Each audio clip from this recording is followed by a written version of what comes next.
Hi all, my name is Magda Hadjikou. I'm a health economist with a particular focus on the evaluation of digital applications in the healthcare sector.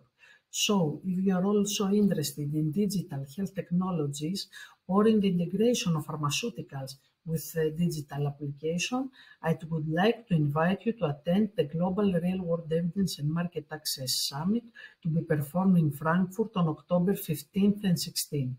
I will be speaking in the session of digital therapeutics and real-world evidence, where we will examine the key performance indicators of digital health solutions, their role in real-world evidence studies, and the subsequent pathway towards reimbursement by the European Commission and other European countries. It would be my pleasure to welcome you to this important discussion in Frankfurt and discuss about the utilization of real-world evidence. Looking forward to see you there. Bye.